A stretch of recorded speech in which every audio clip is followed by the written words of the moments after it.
Imagine spending like thousands of dollars on this massive, impenetrable titanium vault door for your house. Oh, yeah, like bank-level security. Exactly. Bank level, it's got biometric scanners, reinforced steel hinges, the works. Right.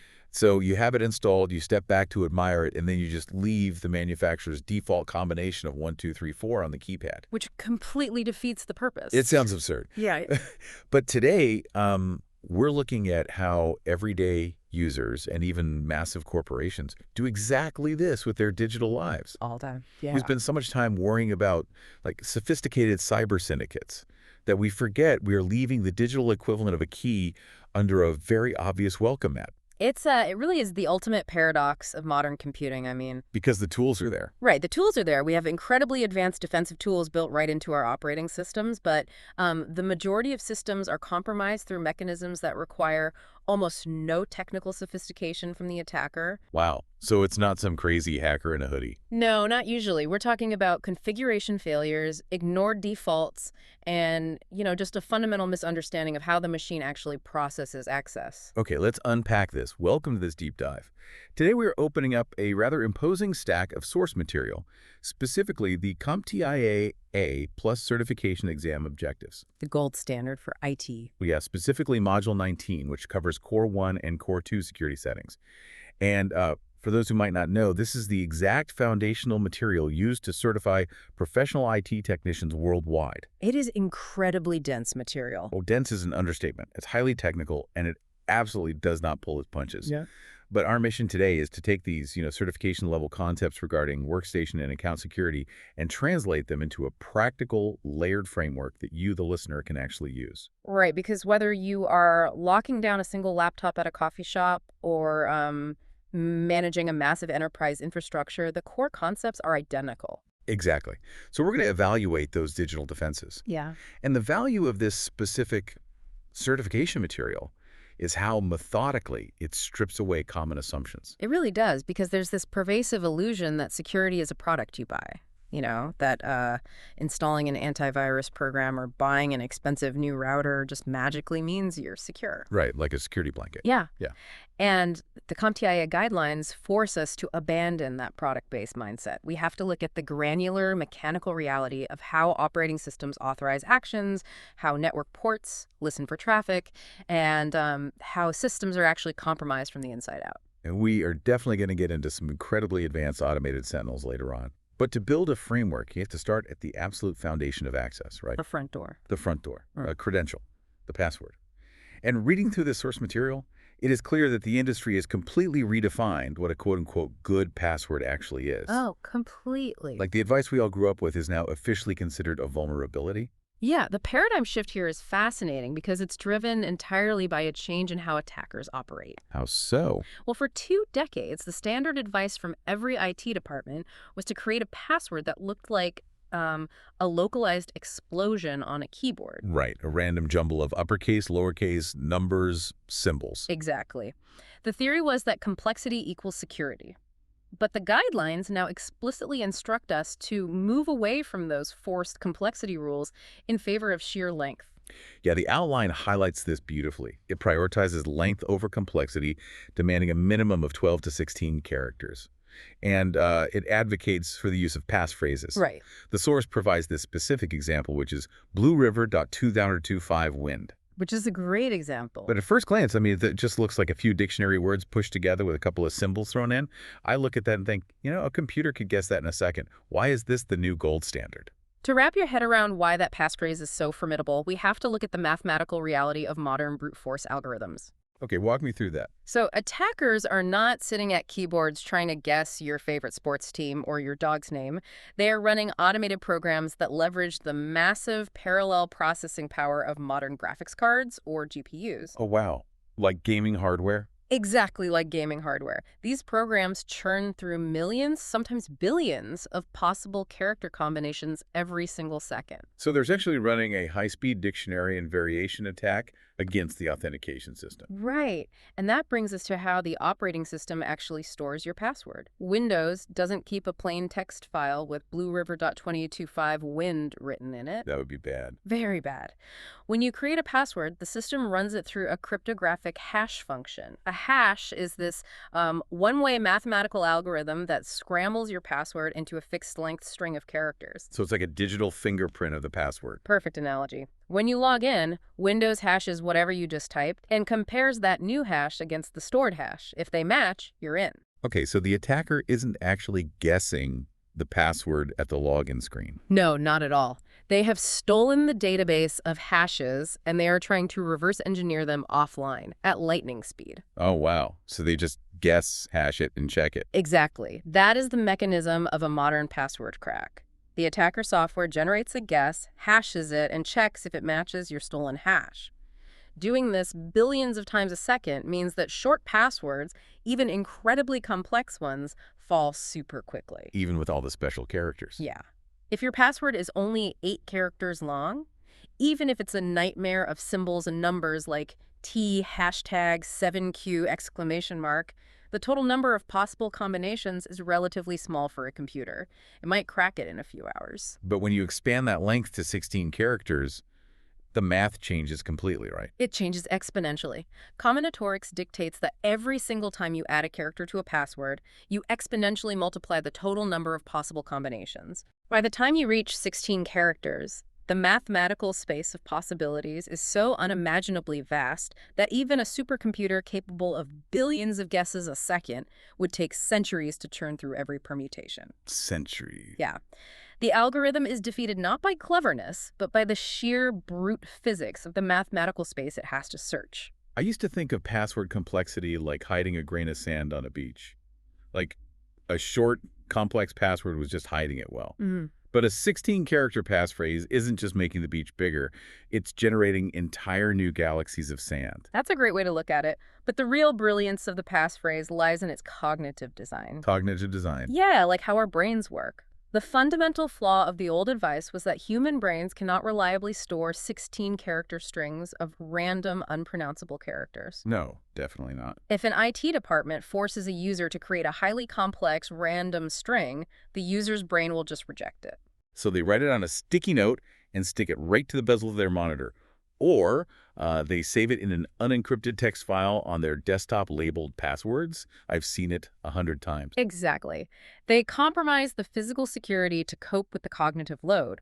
A passphrase like blueriver.225wind solves this.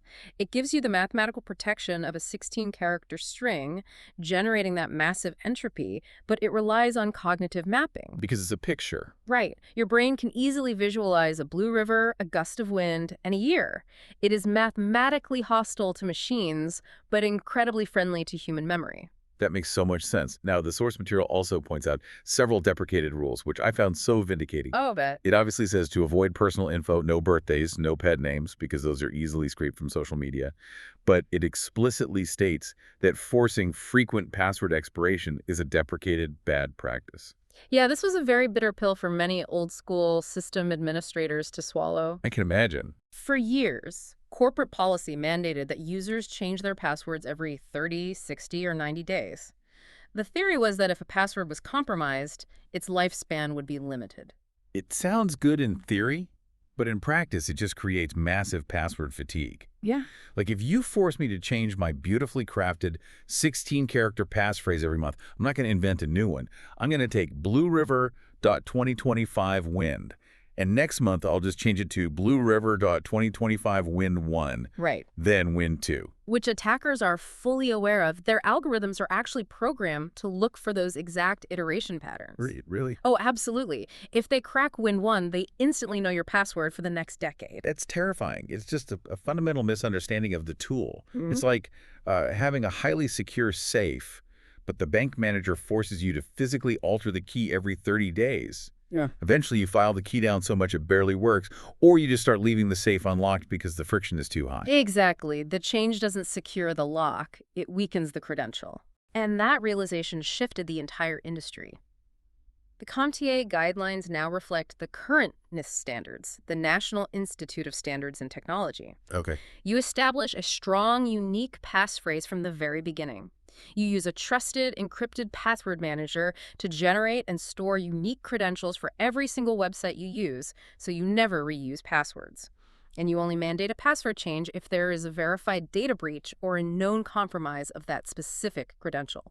And naturally, the source hammers home the absolute necessity of MFA multi-factor authentication wherever it's supported. Absolutely non-negotiable today. Right.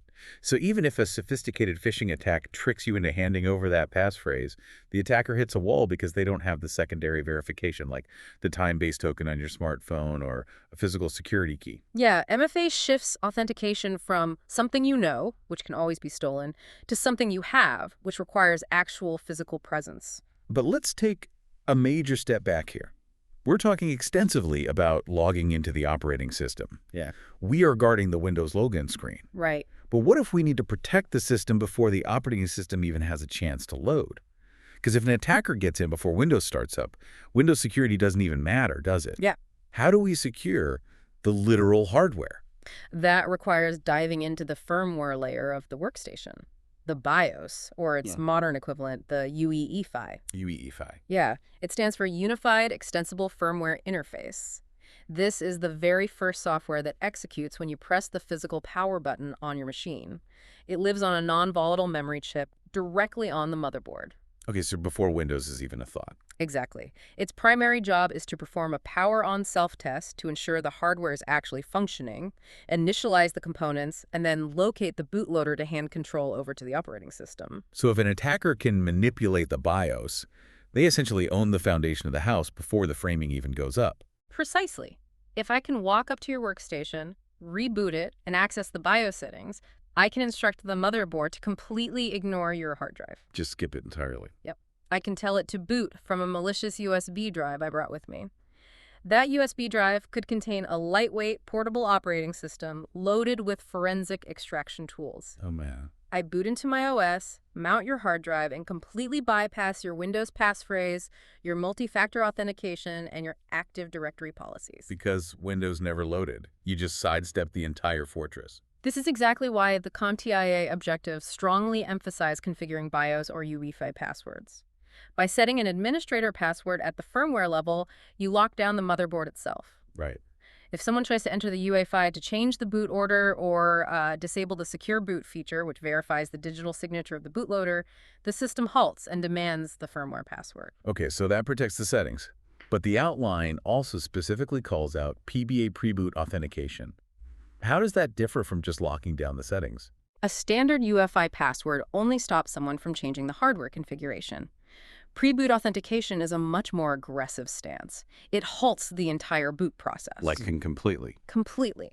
Before the system even attempts to locate the hard drive, before it loads a single byte of the operating system into RAM, it demands credentials. So the hard drive stays completely inert. Yes. The screen turns on, presents a raw firmware prompt, and waits. If the laptop is stolen, the thief cannot even get the machine to attempt a boot sequence. It is the ultimate physical deterrent against bypassing OS security via alternative boot media. Wow, okay. So we've secured the foundational boot sequence at the motherboard level. Yeah. And we've established massive, mathematically resilient passphrases to guard the front door of the operating system. The front door is locked. The front door is locked. Yeah. But here's where the architecture of security gets really interesting. Let's assume I have the correct passphrase. I am authorized, and I am through the front door. What am I actually allowed to do inside the house? Yeah. We have to transition from the concept of access, getting into the concept of permissions, what you can touch. Because just having a key to the building shouldn't give you access to the server room, the HR files, and the CEO's office, right? Exactly.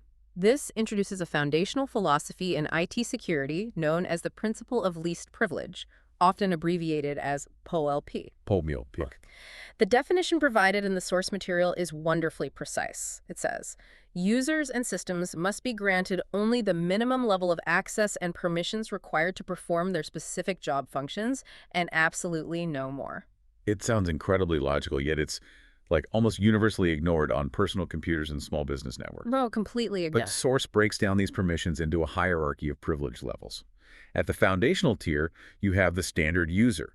A standard user can run approved applications, browse the web, and read or write files in their specific assigned folders like their own documents directory. Right, safe stuff. Right.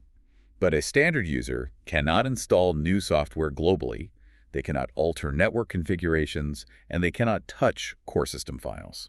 And then moving up the hierarchy, you might encounter a power user, which is more of a legacy concept, but still relevant in some environments. Okay. A power user has a bit more latitude, perhaps the ability to install specific types of software or modify local settings that affect their workflow, but they still cannot destabilize the core system. Then you reach the administrator.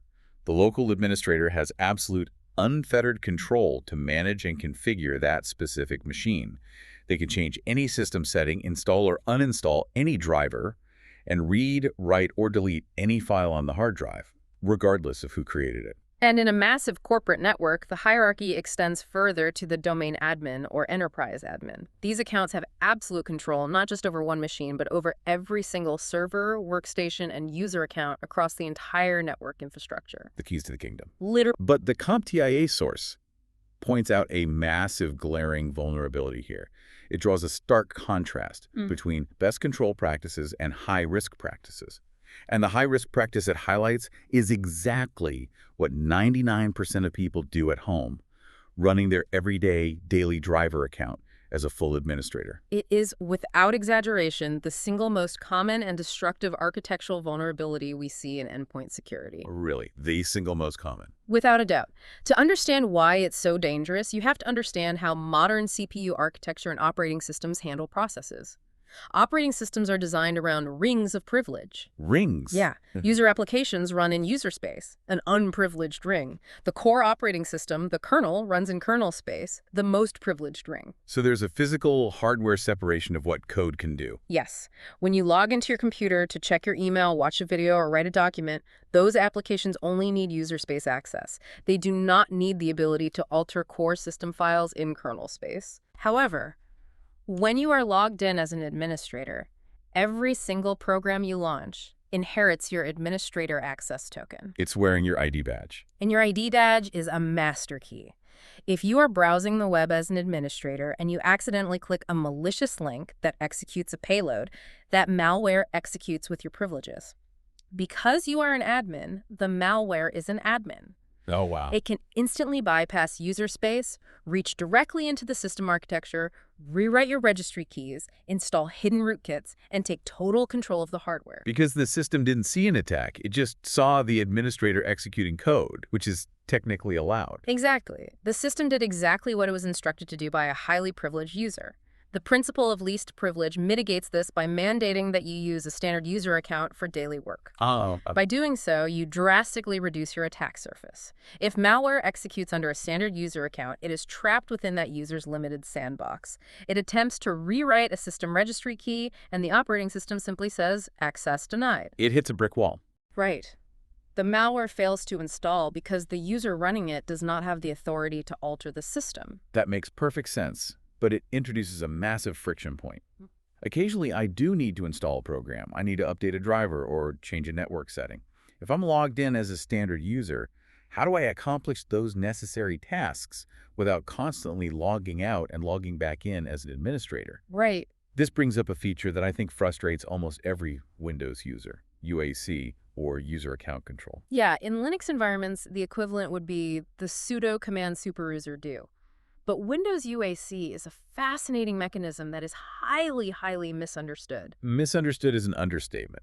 For most people, UAC is just that annoying screen that suddenly goes dark. A little box pops up and asks, do you want to allow this app to make changes to your device? It feels like a digital hall monitor that doesn't trust you to do your work. I get that. But if we look under the hood at the mechanics of UAC, it is far more than a hall monitor. It is a critical tripwire built on a concept called token splitting. Token splitting. Let's dig into that. When an administrator logs into Windows, the operating system doesn't just hand them a master key. It actually creates two separate security tokens. The first is a standard restricted user token. The second is the full privileged administrator token. Okay. By default, the Windows Explorer shell and all the programs you launch run using the restricted token. So even if I log in as an admin, Windows treats me like a standard user for my daily task. Exactly. Windows utilizes mandatory integrity control. When an application genuinely requires administrative rights, like an installer trying to write to the System32 folder, it must request elevation. That is when UAC kicks in. It pauses the execution and asks for the privilege token. And it does so using a feature called Secure Desktop. When the screen dims, Windows is actually suspending the normal desktop environment and switching to a secure, isolated desktop that non-privileged applications cannot interact with. Oh, that's why it dims. Yes. This prevents malware from programmatically clicking yes on the prompt. Ah, so it physically forces human interaction. Yeah. Yes. Because malicious software relies entirely on silent background execution. A virus wants to download quietly, alter your system files, and hide itself without you ever noticing. Sneaking around. Exactly. UAC fundamentally shatters that silence.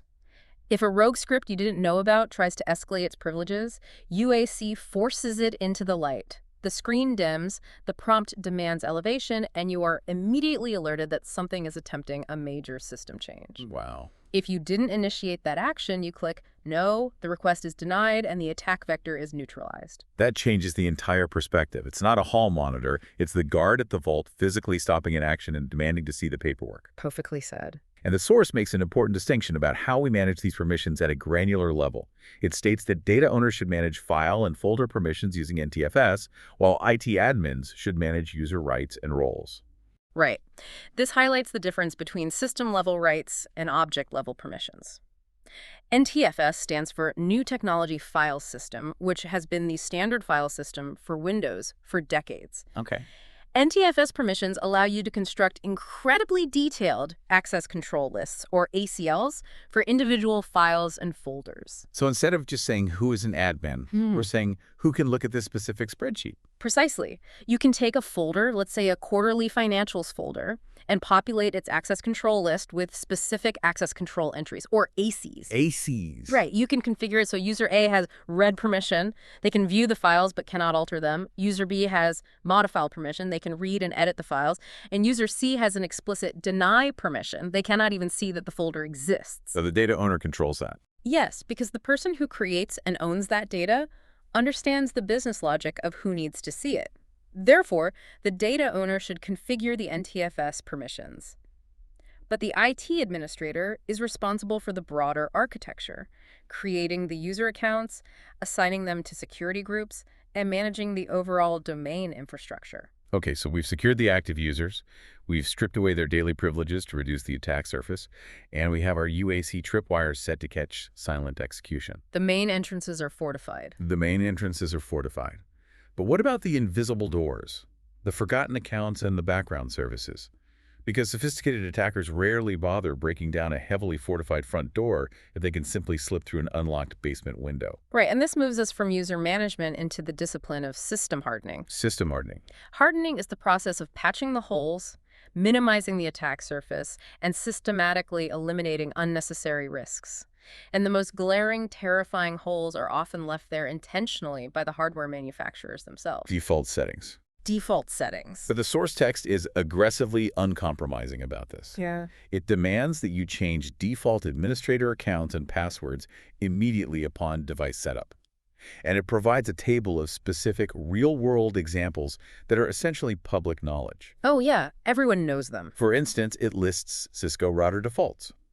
The Cisco model RV110W ships with the default username and password of admin and admin. Unbelievable. The model ESW52024K9 defaults to a password of Cisco. This is not just trivia for an exam, this is the mechanism behind some of the most devastating cyber attacks in history. Really? Just defaults? Just defaults. Consider the Mirai botnet. It was a massive piece of malware that took down major portions of the internet infrastructure a few years ago. Mirai did not use sophisticated zero-day exploits. What did it do? It simply scanned the internet for listening IoT devices, cameras, routers, DVRs. And when it found one? The botnet carried a hard-coded dictionary of about 60 common default usernames and passwords used by manufacturers. Things like admin, root 12345, guest guest.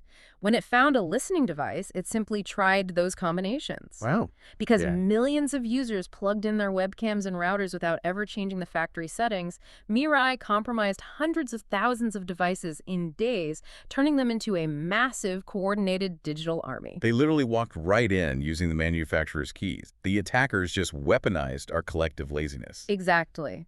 If you install any network-connected device and you do not change the default credentials before connecting it to the internet, it is a statistical certainty that an automated bot will find it and compromise it, often within minutes. Which is why the source also emphasizes not just changing the password, but disabling or renaming the default admin account entirely. Yes, that's crucial. Because if an attacker knows the username is permanently set to admin, they only have to crack one variable, the password.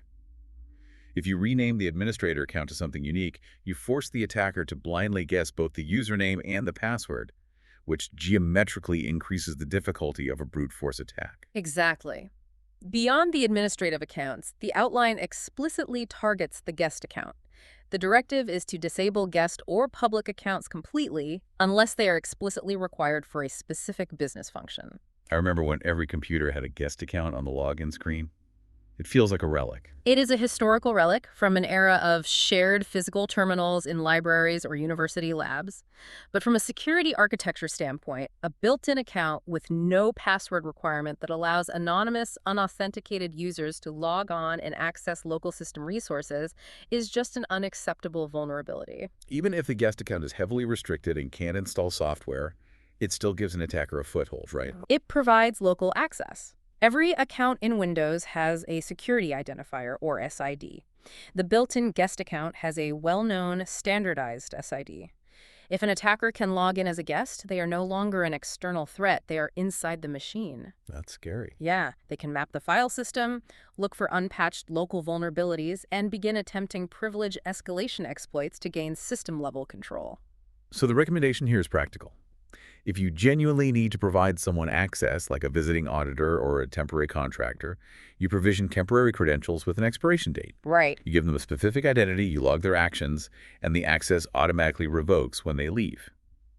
And speaking of auditing, the source mentions enforcing a separation of duties. A very important concept. It notes that the user performing the administrative tasks should not be the same user auditing or monitoring those tasks. Separation of duties is a foundational anti-fraud concept borrowed from accounting. If an IT administrator has the power to create ghost accounts, elevate privileges, and alter financial databases, and that same administrator is in charge of reviewing the security audit logs, you have a catastrophic conflict of interest. They can just delete the log file that recorded their own crime. Precisely. They control the action and the evidence. Separation of duties ensures that administrative power is compartmentalized. One person configures the system architecture, but a completely different entity, perhaps a dedicated security officer, monitors the immutable audit logs to ensure those configurations were authorized and legitimate. Okay, so we're disabling guest accounts, auditing actions, and renaming defaults. But the system hardening goes much deeper into unused services. It sure does. The source lists disabling protocols and features like Bluetooth, NFC near-field communication airdrop, file sharing, remote desktop protocol, SSH, and auto-start applications. Now, I want to push back on this a little, because Bluetooth, airdrop, and file sharing are the exact features that make modern computing seamless and convenient. Are we concluding that convenience is fundamentally the enemy of security? In the realm of network security, convenience frequently relies on availability, and availability expands the attack surface. Okay. To understand this, we need to look at how network ports function. When a service like Remote Desktop Protocol, or RDP, is enabled, the operating system opens a specific listening socket, in this case, TCP port 3389. That port sits there silently listening to the network, waiting for a connection request. Like an open window on the side of the house waiting for someone to shout a command through it. That is exactly what it is. Every single running service is a piece of code executing in the background, listening for instructions. If there is a vulnerability in how that specific code handles an incoming request, perhaps a buffer overflow vulnerability, an attacker can send a specially crafted packet to that listening port and execute arbitrary code on your machine. Even if I have a strong password. Yes, because the exploit targets the service itself, potentially bypassing authentication entirely. Wow. If you are running a desktop server in a locked closet and you only manage it via a wired network connection, leaving the Bluetooth radio active provides zero operational benefit, but it adds risk. Right. An attacker in physical proximity could exploit a Bluetooth vulnerability, which we have seen numerous times, to compromise the machine. By simply disabling the unused service, that specific window is bricked over. The attack vector ceases to exist. This ties directly into the module's focus on execution control, particularly regarding legacy features like auto-run and autoplay. The source discusses managing the automatic execution of removable media. I remember a time, maybe 10 or 15 years ago, when you'd plug a USB flash drive into a computer, and it would immediately open a window, launch an installer, or start playing a media file without you clicking a single thing. Yeah, it was designed as a massive convenience feature, specifically for software installations on CD-ROMs. But attackers quickly realized they could weaponize it. How? The mechanism relied on a hidden file called autorun.inf, placed on the root of the removable drive. When Windows detected the new hardware interrupt from the USB port, it would silently read that autorun file and immediately execute whatever program it pointed to. It is brilliant in the most malicious way possible. You weaponize human curiosity. Yeah. You drop an infected USB drive in a corporate parking lot with a label that says Q3 layoffs. An employee picks it up, plugs it into their workstation just to see what it is, and autorun executes the payload in the background before they even double-click a folder. It was a devastating vector. In fact, the Stuxnet worm, which was used to sabotage industrial centrifuges in heavily fortified air-gapped facilities, relied heavily on USB propagation and autorun vulnerabilities to jump the air gap. Wow, Stuxnet used autorun. Yep. The source material emphasizes that modern systems must enforce a safer default behavior, absolute denial of silent execution. And the outline provides the exact administrative paths to enforce this lockdown. You can manage casually through the standard Windows Settings app, under Devices, and Autoplay. But for a robust corporate lockdown, it points administrators to Group Policy, Computer Configuration, Administrative Templates, Windows Components, and Autoplay policies. Group Policy allows you to disable the feature globally across all drives. But for the true systems engineers, the source even provides the raw registry path, HKLM, which stands for HKey Local Machine, then Software, Microsoft, Windows, Current Version, Policies, Explorer. Let's pause here for a second. What actually is the Windows registry, and why are we diving into it to stop a USB drive from autoplaying? The Windows registry is essentially the central nervous system of the operating system. It is a massive hierarchical database that stores low-level configurations, hardware settings, software options, and security policies. When you click a toggle in the Windows settings menu, you are just interacting with a user-friendly graphical interface. What that interface is actually doing behind the scenes is modifying a specific key or value in the registry. So the registry is the raw source code of the configuration. Exactly. By navigating to that specific path in the registry editor, an administrator can manually alter the binary value that governs autoplay behavior. By setting it to explicitly deny execution, you ensure that no matter what type of media is connected, the system will only mount the storage volume. It will never automatically execute the code residing on it. It mandates deliberate human action to launch a file. So let's review the framework so far. We've altered human behaviors with passphrases, we've secured the motherboard with UEO5 passwords, we've enforced the principle of least privilege and set up UAC to catch silent execution. And we've methodically hardened the environment by disabling default accounts, closing listening ports, and blocking automatic execution. The fortress is built. It's looking good. Now let's look at the active, automated sentinels built directly into the Windows operating system that stand on the walls and actively fight off threats. We're moving into Section 4, Windows Defender and the Windows Firewall. This represents a monumental evolution in Microsoft's approach to security. 10 years ago, third-party antivirus software was considered mandatory. Today, Windows Defender Antivirus has matured from a basic signature scanner into a deeply integrated, highly sophisticated endpoint protection platform. The source highlights several key components. First, it emphasizes real-time protection. This means the software isn't just sitting dormant waiting for a scheduled system scan at 2:00 a.m. on a Sunday. No, not at all. It's actively hooking into the file system, scanning downloads, executing programs, and memory processes in real time as they're accessed. But the most intriguing feature mentioned is cloud-based intelligence, which leverages Microsoft's global threat database. How does that mechanism actually function? To appreciate cloud-based intelligence, you really have to understand the limitation of legacy antivirus. Historically, antivirus relied entirely on local definitions. This was essentially a massive dictionary of known virus signatures, mathematical hashes of known malware that you downloaded to your computer every few days. Yep. The antivirus would scan a file, calculate its hash, and check it against the dictionary. Which means if a brand new zero-day virus hits your machine and it's not in the dictionary yet, the antivirus just lets it through. Exactly. It was a reactive signature-based model. But attackers now use polymorphic malware, which constantly changes its own code to generate a new hash every time it infects a machine, rendering static dictionaries useless. So how does the cloud fix that? Cloud-based intelligence shifts to a behavioral and telemetry model. So it's looking at what the file does, not just what it looks like. Yes. Defender uses heuristics to monitor the behavior of a process. If a completely unknown program suddenly attempts to inject code into a system process or tries to modify the boot configuration data, Defender flags it as highly suspicious. Because normal programs don't do that. Right. It immediately pauses the execution and uploads the telemetry, the behavioral profile of that file, to Microsoft's cloud servers. And what happens in the cloud? Microsoft's automated machine learning models analyze that telemetry in real time. If the models determine the behavior is malicious, a new threat signature is generated on the server. Within minutes, that new intelligence is pushed down globally. Wow. So if a workstation in a Tokyo financial firm encounters a brand new zero-day attack at 9:00 a.m., by 9:05 a.m., your computer sitting on your desk halfway across the world is instantly inoculated against it. That is staggering. It's a globally distributed immune system where a single infection anywhere creates antibodies for everyone everywhere. That's a perfect analogy. And the source also calls attention to a specific Defender feature called controlled folder access, which it explicitly defines as ransomware protection. This blocks unauthorized encryption. Ransomware is arguably the most destructive and profitable threat model facing both enterprise and home users today. Oh, absolutely. The mechanism of ransomware is simple.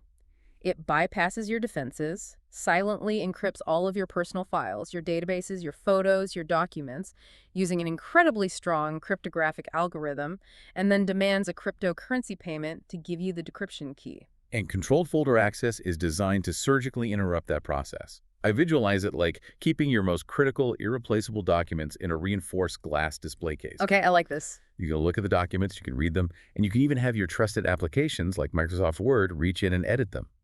But if a rogue, untrusted script suddenly tries to reach into the case, scramble the text, and apply a mathematical padlock, the system shatters the glass, sounds alarms, and physically blocks the program from altering the bytes on the disk. That analogy is technically quite accurate.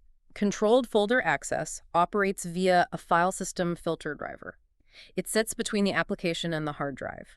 You explicitly define which folders are protected, and you authorize specific trusted applications to modify them. Right. If an untrusted executable issues a write or modify command to a file within that protected zone, the filter driver intercepts the IO request, denies it at the kernel level, and generates a security alert.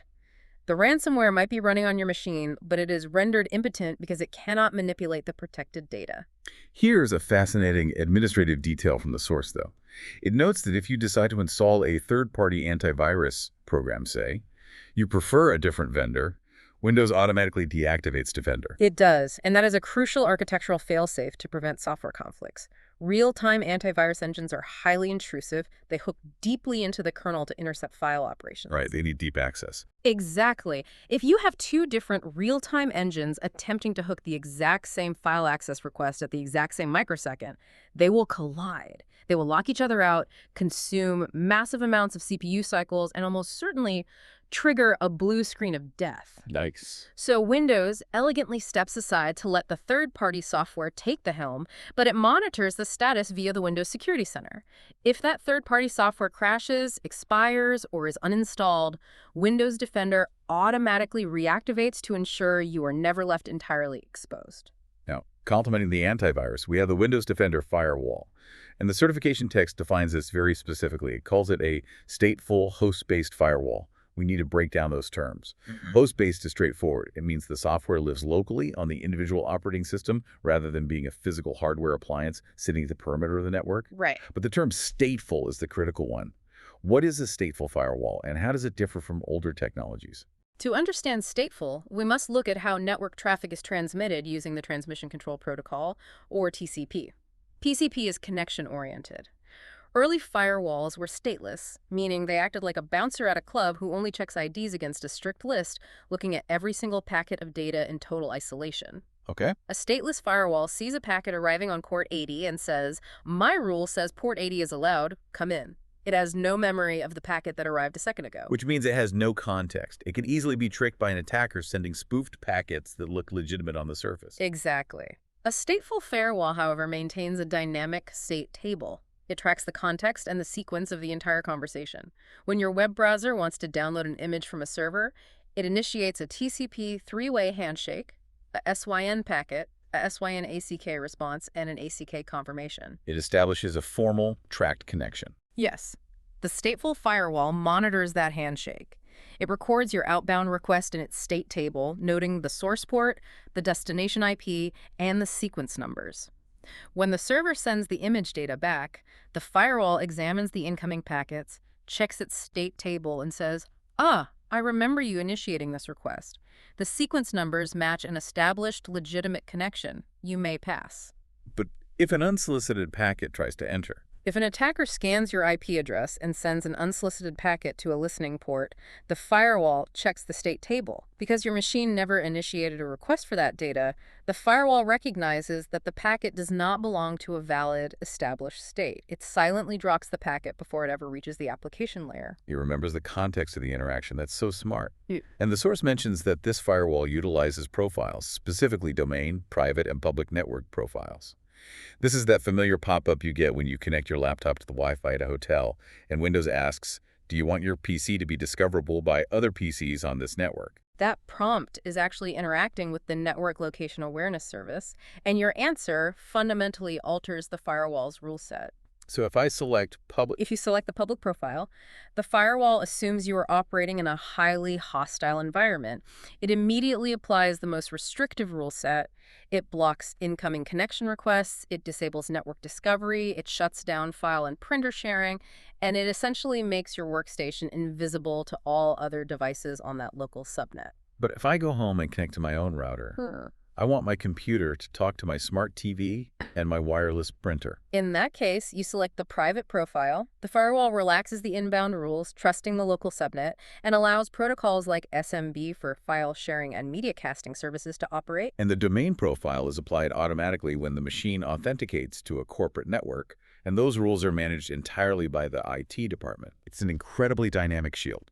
But as comprehensive as all this is, we have to look at the worst-case scenario. What if the attacker doesn't try to hack the network?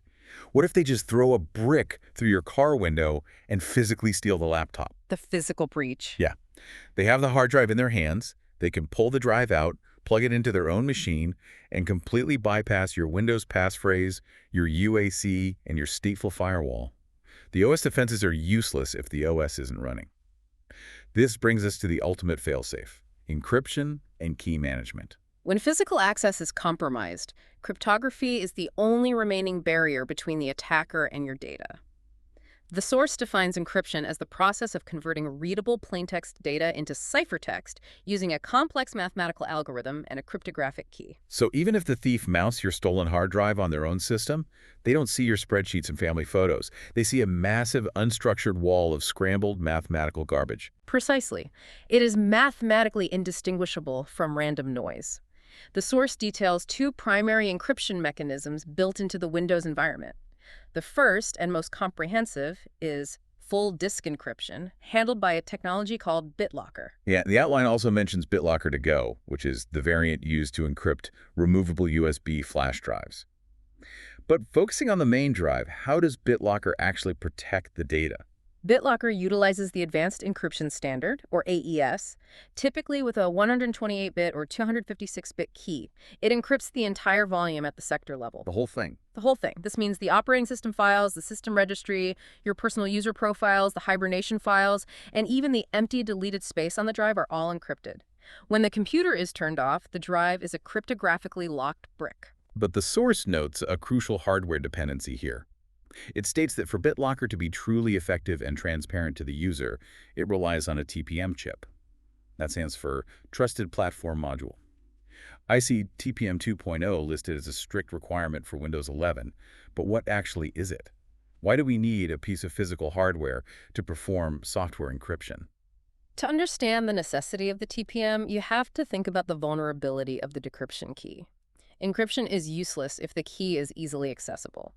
If a software program encrypts your hard drive, but it stores the decryption key in a hidden file on that exact same hard drive, a sophisticated attacker will eventually find the key and unlock the data. It's the equivalent of installing that massive titanium bolt door, locking it, and then taping the combination to the front of the door. Exactly. A TPM solves this problem by moving the key off the hard drive entirely. A TPM is a dedicated, tamper-resistant cryptographic microchip soldered directly onto the computer's motherboard. Its primary function is to securely generate and store cryptographic keys at the hardware level. Okay, but how does it know when it's safe to hand the key over to Windows so I can boot up my computer? This involves a process called measuring the boot. Inside the TPM are memory slots called Platform Configuration Registers, or PCRs.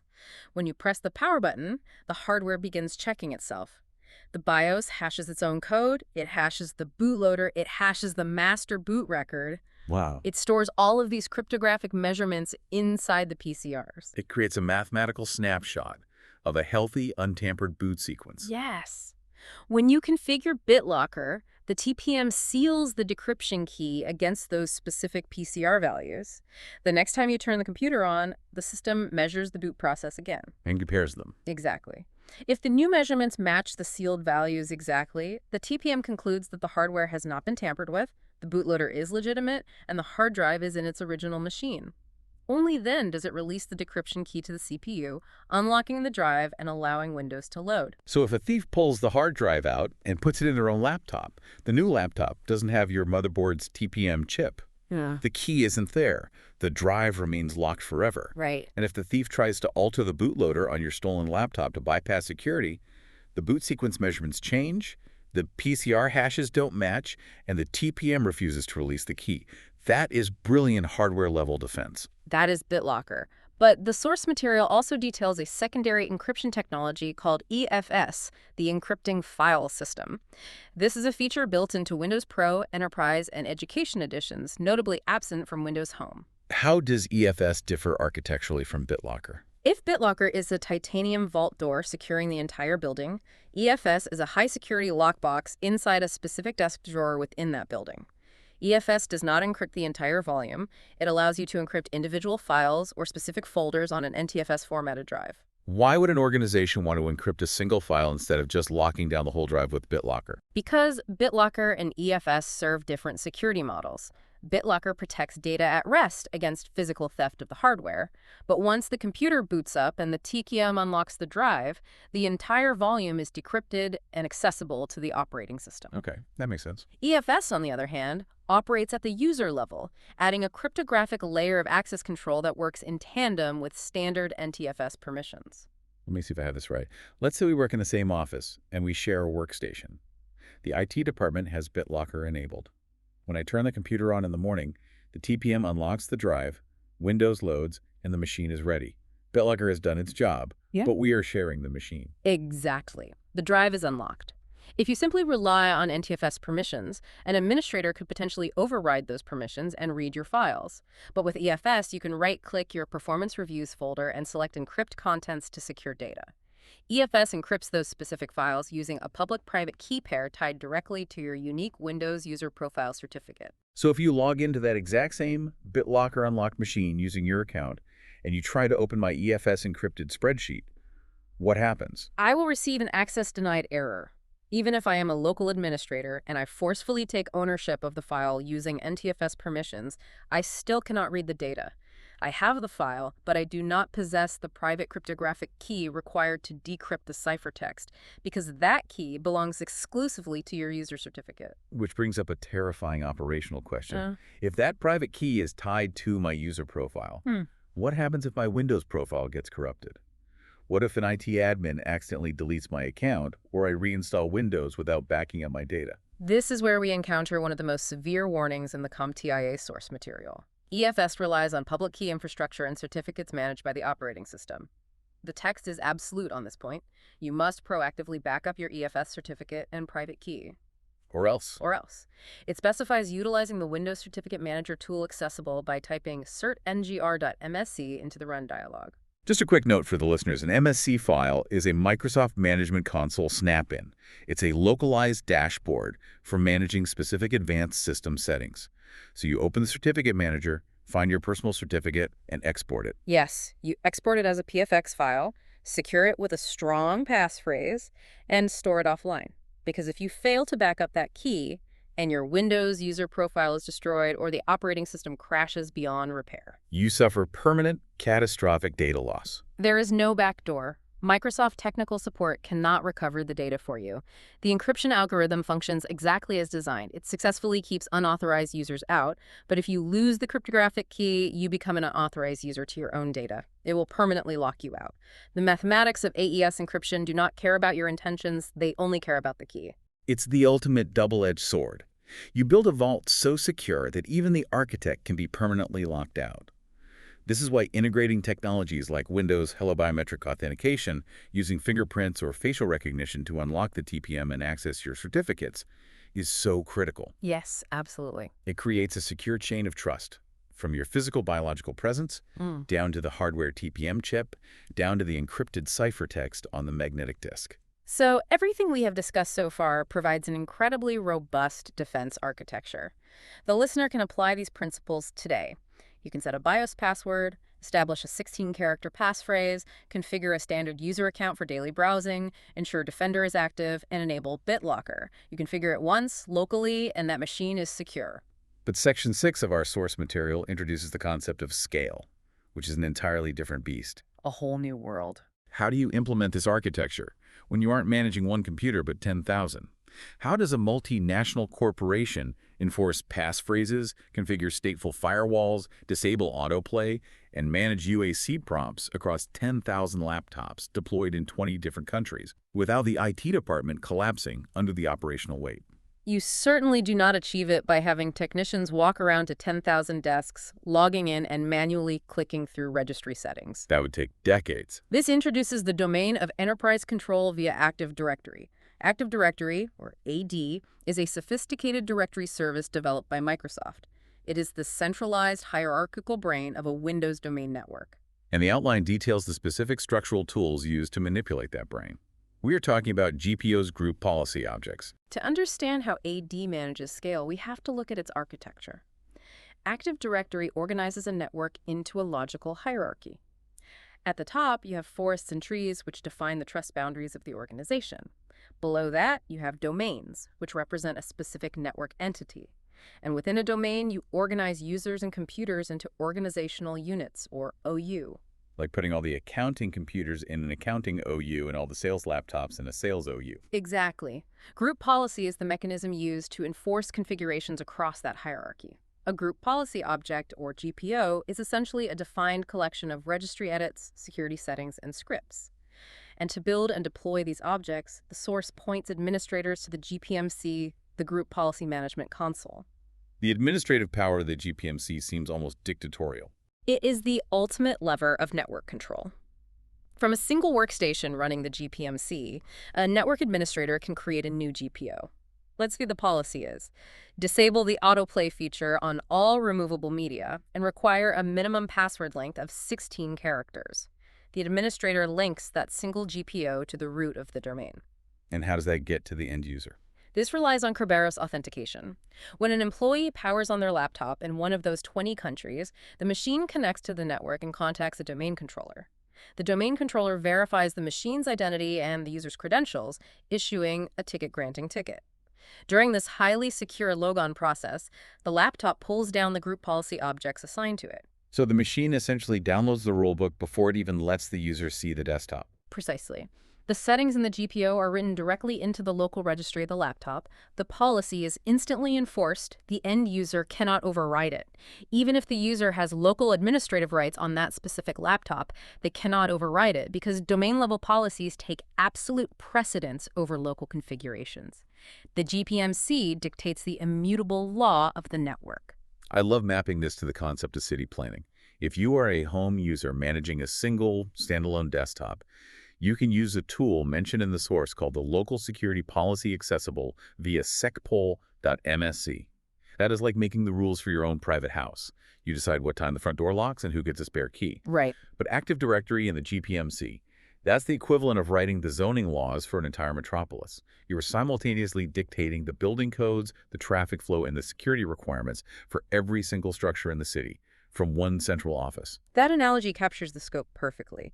And the source provides a specific list of account policies that are typically enforced via these global GPOs. These represent the core of enterprise identity security. Let's examine a few, starting with restricting login times and workstation access. You can configure Active Directory to dictate that an employee's account will only function between 8:00 a.m. and 6:00 p.m. Monday through Friday. If they try to log in at 8:00 p.m. on a Saturday, the domain controller simply rejects the credential. That policy drastically reduces the window of opportunity for a threat actor. If an attacker operating in a different global time zone acquires an employee's passphrase and attempts to access the VPN at 3:00 a.m. local time, the connection is denied. The source also emphasizes enforcing account expiration dates, which is a vital administrative control for managing temporary contractors, interns, or vendors. Instead of relying on a human HR manager to remember to email IT to delete the intern's account on their last day, you program the expiration date the day the account is created. When the clock strikes midnight on their last day, the account cryptographically self-destructs. Exactly. But the most crucial defense mechanism listed here, especially tying back to our discussion on passphrases, is the account lockout policy. Yeah. The outline explicitly states this is designed to defend against brute force attacks. Earlier, we discussed how brute force algorithms can guess millions of passwords a second. The account lockout policy is the architectural countermeasure that stops that attack cold. Using group policy, the administrator configures a threshold, typically 3 to 5 invalid login attempts. So if an attacker, or their automated script, inputs the wrong passphrase 5 times in rapid succession, the domain controller logs a specific security event ID 4625 for failed logins and instantly locks the account. The authentication mechanism is disabled. Even if the attacker's script guesses the correct passphrase on the 6th attempt, the system will reject it. The account cannot be accessed again until a domain administrator manually reviews the logs and unlocks it, or until a predefined duration, like 30 minutes, elapses. the brute force algorithm hits an impenetrable brick wall. It physically cannot generate enough guesses to be statistically effective before the door slams shut. This perfectly illustrates the synergy of the layered defense. If you combine a mathematically massive 16-character passphrase with a strict 5-attempt account lockout policy, brute forcing a network account becomes practically impossible. The source also lists limiting concurrent logins. This prevents credential sharing by ensuring that an account cannot be actively logged into 5 different workstations in 5 different departments simultaneously. And finally, it mandates enforcing session timeouts and screen locks for unattended systems. This is the digital enforcement of a clean desk policy. If you step away from your workstation to get coffee and forget to hit Windows key plus L to lock the screen, group policy ensures that after a set period of inactivity, say 10 minutes, the screen goes black, the session locks, and it demands your passphrase or biometric authentication to resume. It mitigates the risk of physical proximity attacks where someone simply walks past your desk and accesses an open session. And this brings us to a vital operational takeaway for the listener. While corporate environments utilize Active Directory to automate and enforce these policies across thousands of endpoints, the CompTIA A source explicitly states that the core principles are identical for personal accounts. Exactly. You do not need a multi-million-dollar corporate infrastructure to implement these defenses. You have the necessary tools built directly into your own Windows machine right now. You can open the local security policy editor on your home desktop and configure an account lockout threshold. You can manually enable BitLocker. You can provision a standard user account for your daily web browsing. The technology is identical. The only variable is the scale of application. You are fully empowered to be the Active Directory administrator of your own digital life. The tools are dormant, waiting for configuration. So what does this all mean? We've journeyed through a comprehensive layered security architecture today. We started at the foundation, exploring the combinatorics of unbreakable passphrases and securing the physical motherboard with UAGI passwords. We built a solid foundation. We moved into the operating system, utilizing token splitting and the principle of least privilege to trap malicious execution. We aggressively hardened the system by hunting down default credentials, disabling legacy accounts, and bricking over unused network ports. Plugged all the holes. We examined the sophisticated cloud-powered heuristics of Windows Defender and the stateful inspection of the Windows Firewall. We learned how to wrap our data in impenetrable AES ciphertexts using BitLocker and EFS, securing the keys with hardware TPMs. And finally, we saw how enterprise organizations scale this exact logic globally using Active Directory and group policy objects. It's a lot to take in, but it's essential. It means that real security is never a product you could purchase. It's not a single switch you flip in a settings menu. It is an intentional, layered architecture. It operates on the paranoid assumption that any single line of defense will eventually fail and ensures there is always a secondary, independent barrier standing directly behind it. That layered defense-in-depth architecture is what allows organizations and individuals to operate safely in a fundamentally hostile digital landscape. But to conclude this deep dive, I want to leave the listener with one final, highly provocative concept drawn from the concluding notes of our source material. Okay, let's hear it. We have spent this entire time discussing configurations. We have analyzed TPM chips, registry hives, stateful firewalls, symmetric encryption, and algorithmic complexity. We have built an incredible technological fortress. But the final point the CompTIA module addresses is the concept of the malware vector. The delivery mechanism, how the threat actually breaches the perimeter. Exactly, the vector of entry. And the uncomfortable statistical truth is that the most successful and devastating malware vectors today do not rely on breaking your AES encryption or reverse engineering your stateful firewall. Those systems are too strong. Instead, modern attackers rely almost entirely on social engineering.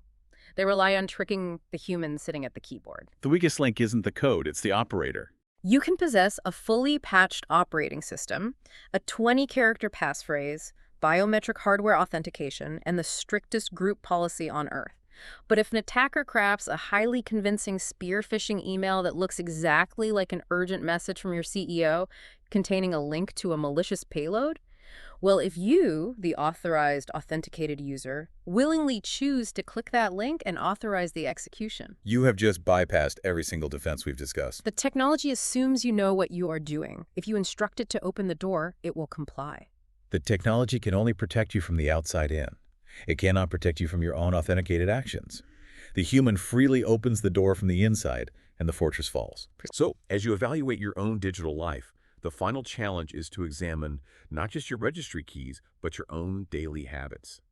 How might your curiosity, your fatigue, or your rush to clear your inbox serve as the very vector that all these incredible systems are desperately trying to protect against? Because at the end of the day, securing your workstation means knowing exactly how many invisible windows are in your house, but it also means being relentlessly vigilant about who you choose to invite through the front door. We want to thank you for joining us on this deep dive into the architecture of workstation security. Stay curious, stay vigilant, and stay secure.